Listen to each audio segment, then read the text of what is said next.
পোনপ্ৰথমে সকলোকে আগন্তুক ৰঙালী বিহুৰ শুভেচ্ছা তথা শুভকামনা জ্ঞাপন কৰিলোঁ। তো আজি টংলা যুৱ মঞ্চৰ স্থায়ী কাৰ্যালয়ৰ শুভাৰম্ভণি আছিলে আৰু এই শুভাৰম্ভণিত টংলাৰ বহুতো বিশিষ্ট ব্যক্তি উপস্থিতিয়ে যুৱ মঞ্চৰ সকলো সদস্যক উৎসাহিত কৰে আৰু এই কাৰ্যালয়টোৰ শুভাৰম্ভ খুব সুন্দৰকৈ হৈ যায় আৰু এই শুভাৰম্ভণিৰ মুখ্য অতিথি হিচাপে আছিলে EM দিগন্ত বৰুৱা। তেওঁৰ হাতেৰে এই স্থায়ী কাৰ্যালয়টোৰ শুভাৰম্ভণি কৰা হয় আৰু বহুতো ব্যক্তিয়ে তেওঁলোকৰ মন্তব্য আগবঢ়ায়। তো এবাৰ চাওক ভিডিঅ'টো সম্পূৰ্ণ আৰু লাইক কমেণ্ট শ্বেয়াৰ কৰিব।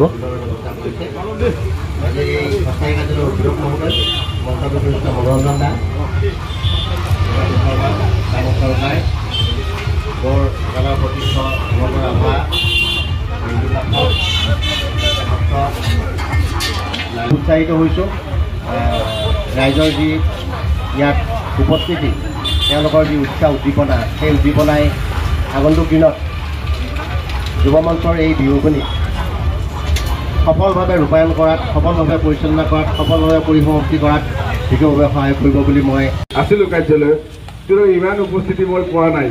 তো আপোনালোকৰ উৎসাহ আৰু উদ্দীপনাই অসমীয়া জাতিৰ বাপতি সাহোন ৰঙালী বিহু, আপোনালোকৰ বিহুখন যিহেতু 29-31 বহাগত উদযাপন হ'ব, খুব এটা সময় আছে, খুব পৰিকল্পিতভাৱে আপোনালোকে যাতে এই বিহুখন উদযাপন কৰে, মোৰ ফালৰ পৰা মই অনুৰোধ ৰাখিছোঁ যাতে বিহুৰ নামত বেজেতৰীয়া সংস্কৃতিয়ে আমাক ঠানি নধৰে। যুৱ মঞ্চৰ সন্মানীয় বিষয়াসকলক অনুৰোধ ৰাখিছোঁ, তন মন ধনেৰে আমি সকলোৱে সহযোগিতাৰে এই বিহুখন আমি উদযাপন কৰিব। ইজুলা আছে, ইয়াৰ আগতো বহুত তেওঁ সহায় সহযোগ কৰিছে, মই ইয়াৰ তেওঁ দায়িত্বও লৈছে।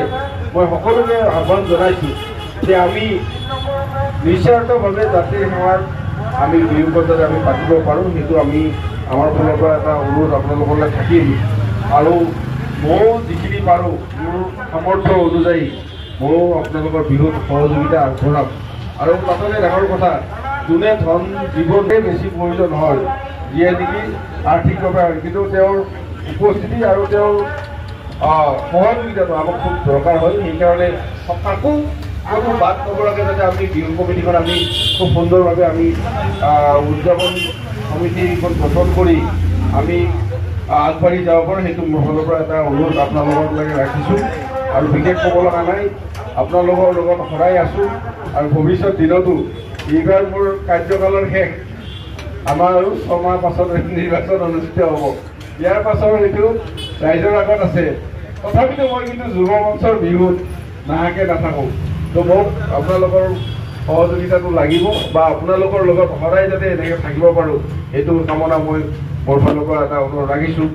যি কি নহওক, টংলা যুৱ মঞ্চৰ বিহুখনে আৰু সন্মানীয় পাৰিষদ বাইদেউ আমাৰ প্ৰণামী বাইদেউ আমাৰ মাজত উপস্থিত হৈছেহি। তেখেতক আমি পেচেগতে এখন পুৰাণ গামোচাৰে সাদৰ সম্ভাষণ জনাব বিচাৰিছোঁ। সম্ভাষণ জনাবলৈ আমাৰ সাংস্কৃতিক বিভাগৰ সভাপতি সন্মানীয় TD বৰুৱাদেৱক